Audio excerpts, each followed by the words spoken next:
On August 11, 1992, the Mall of America opened in Bloomington, Minnesota. When it opened, it was the largest mall in the United States with over 300 stores.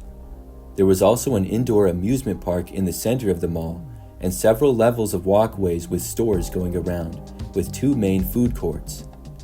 Bloomington, Minnesota was chosen for the site of the mall, which is located about 15 minutes south of downtown Minneapolis. And the site is also just south of the Minneapolis-St. Paul Airport. Prior to the mall, the site was the location of Metropolitan Stadium, which was the home of the Minnesota Twins and the Minnesota Vikings. Met Stadium had opened in 1956 and closed in 1981 after both the Twins and the Vikings moved into the Metrodome, which was in Minneapolis. Met Stadium was then demolished in 1985. The city of Bloomington had been very proud to be the home of the Vikings and the Twins, and really missed them when they moved.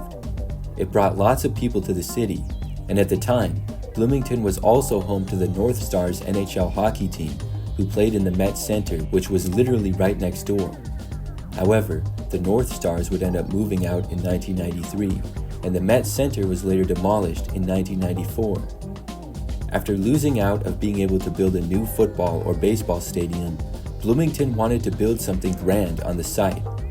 They really wanted to keep the area as a place that people would visit from all over. So in the mid-1980s, they were trying to think of what they could build there. After weighing options like office buildings and hotels for the site, a consulting group suggested that the city officials look at West Edmonton Mall in Alberta, Canada. Those city officials of Bloomington contacted the Germaisian family and their company 555, who had built the West Edmonton Mall. Some officials then traveled to tour the West Edmonton Mall with then Minnesota Mayor Rudy Perpich. This mall in Edmonton had opened in 1981 and was actually the largest shopping center in the world until 2004. There was an amusement park inside of this mall called Fantasyland, which opened in 1983. This amusement park had an old Victorian fantasy theme with many rides and attractions. It was later changed to Galaxyland with more of a space theme. Because the Edmonton Mall is in Canada, there was also an ice skating rink inside, where the Oilers hockey team would occasionally practice. A water park was also added in 1985, and a hotel in 1986. The city officials from Bloomington were very impressed on their visit. Governor Rudy Perpich said that it exceeded Disneyland. 555, the same company that built the mall in Edmonton, then gave a proposal to the city of Bloomington. Originally, a convention center was part of the proposal. That was eventually removed, and an amusement park was chosen to be in the center part of the mall. In 1986, a bill was approved, and things moved forward with the mall. Several years later, in 1989, construction started. The mall would end up costing over $650 million to build. The main design was to be an overall shape of a rectangle and have 4 anchor stores, 1 at each corner. These stores would be Macy's, Nordstrom, Sears, and Bloomingdale's. There would also be 3 levels of walkways in the mall. Then a large amusement park would be at the very center. For the amusement park, the mall teamed up with Knott's, who had Knott's Berry Farm. Knott's Berry Farm started just as a berry farm back in 1920, but they ended up adding a restaurant. It became a tourist attraction, and then they added more and more things to the property until it eventually became a theme park. In 1983, the park section of family and children's rides was called Camp Snoopy. Snoopy, the dog character from the popular comic strip Peanuts, became the park's mascot, and the entire place was Peanuts themed. So when the Mall of America was building their theme park, they chose to have Knott's build it. This was a great idea, because the mall's amusement park was mainly targeted towards families and children. For the space in the center of the mall, there was 7 acres to build the amusement park. The theme park was built indoors with the outdoor summer camp feel to it. For basically the entire roof, there was natural light. Indoor lighting would come from smaller street lamps inside the park. The mall also had tons of real trees, plants, which added to the outdoor effect. This was especially nice being in Minnesota, which has long and harsh winters. Some areas of water were also added, like ponds and streams. For the rides in Camp Snoopy, they started with 1 roller coaster, but another was added 3 years after the park opened. 15 other rides were originally in the mall, including Paul Bunyan's log chute. More were added after the park first opened. Stores, gift shops, and other attractions such as an arcade were also added inside the amusement park. All over the park, there were peanuts as well as summer camp decorations. There was a giant Snoopy dog bowl water fountain at one spot. Numerous Charlie Brown characters were spread out in the park, and of course, there was the giant inflatable Snoopy. After the park opened in 1992, it quickly became very popular. The Mall of America itself had lots of success and opened with 330 stores and over 10,000 employees. There were 2 main parking ramps with over 12,000 parking spaces. 3 levels of walkways ran throughout the mall, which added up to several miles of total walking distance. The shopping alone brought in millions and millions of people to the mall each year. There were also more than 30,000 live plants and 300 live trees added to the mall, many of which were in Camp Snoopy. Each spring, ladybugs are released into the mall for the plants so that the mall does not have to use chemicals. They've added as many as 144,000 ladybugs at once. It helps for the outdoor feel of the amusement park, which was great for the outdoor summer camp. One of the stores in the mall was a Lego store, which was on the edge of Camp Snoopy. This store obviously sold Legos, but also had many displays of amazing Lego builds outside and inside of it. This was basically part of the Camp Snoopy amusement park, and this store had been very popular. Also in Camp Snoopy, the Screaming Yellow Eagle was one of the favorite rides. This ride was themed by Woodstock, who's a small yellow bird in the Peanuts comic strip. The ride had theater-style seating and could fit 32 people at once. Riders would go around both clockwise and counterclockwise, staying upright and getting close to the ceiling on the top. It was known as thrilling, but not too intense, so most people would enjoy it. Another very popular ride that I mentioned before was the Paul Bunyan log chute. This is a ride that I personally remember going on when I visited Camp Snoopy as a young child. You would board a log, and then it would take you through water into a mine in the Rock Mountain. You would also go through a kitchen and see different things displayed within these areas. The ride had 2 drops, where the logs would splash into the water below.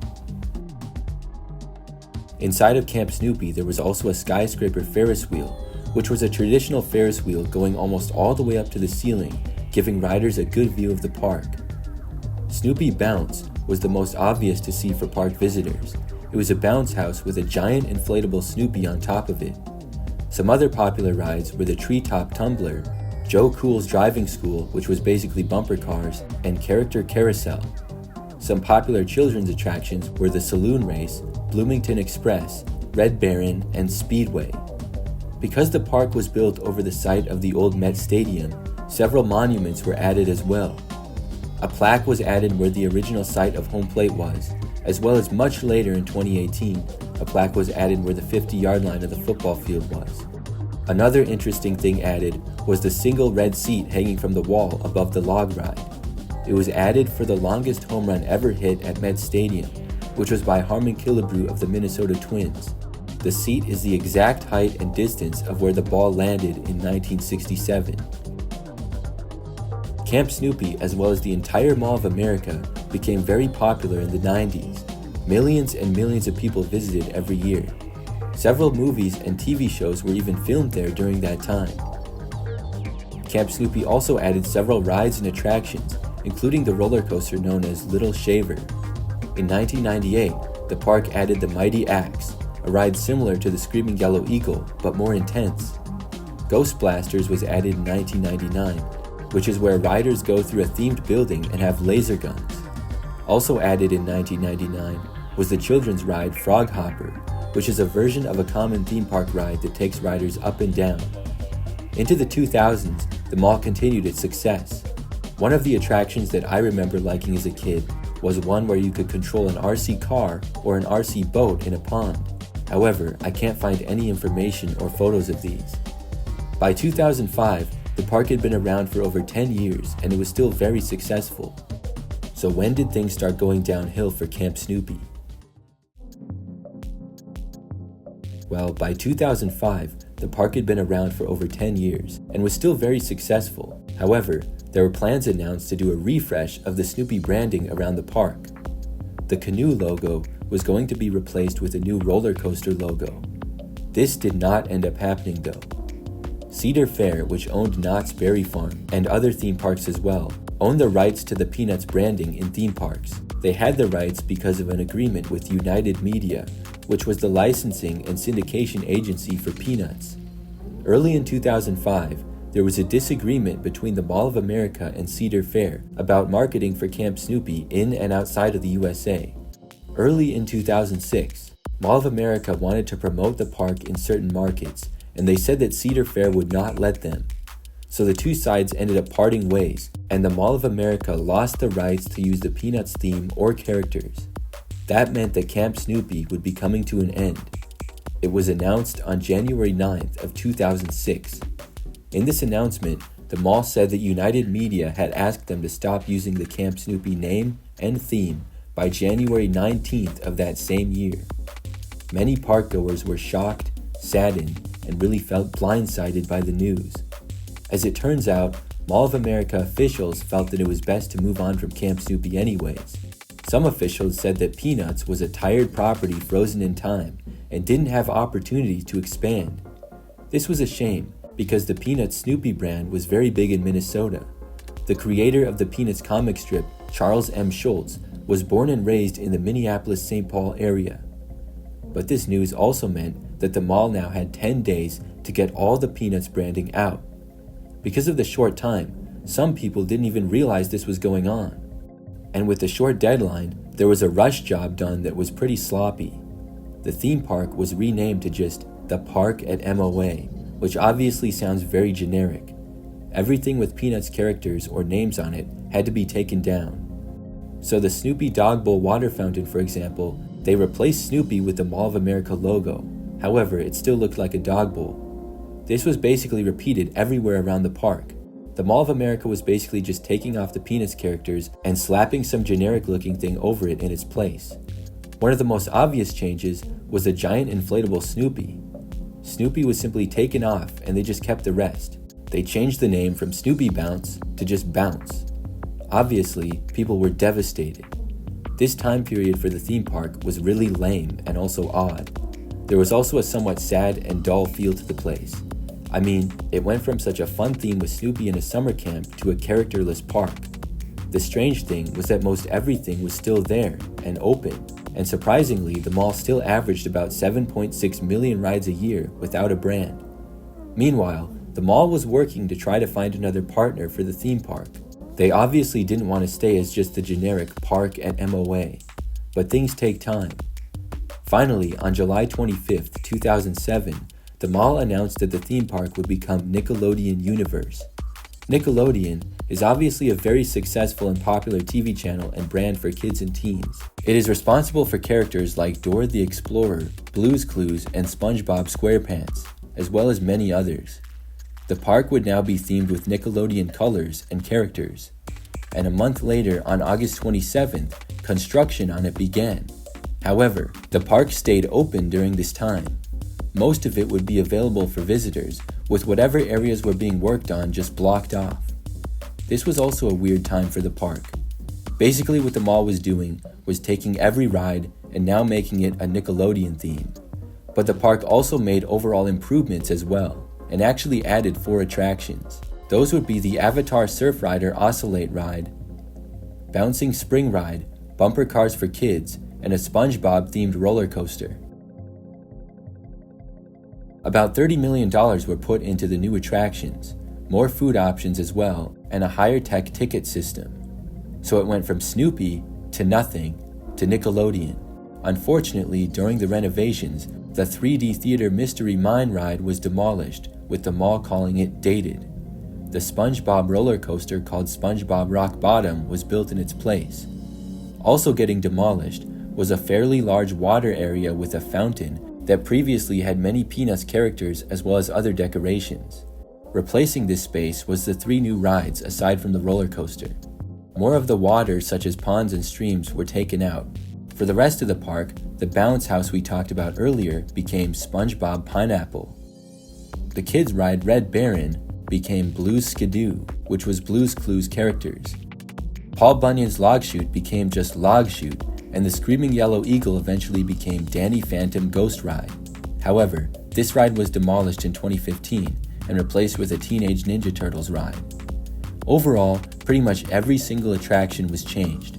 The entire park became much brighter colors like orange and green to fit the Nickelodeon theme, and the summer camp feel was pretty much gone. Another thing was the few buildings on the edge of the park that had a lodge type of look to them. These were either remodeled or removed for Nickelodeon.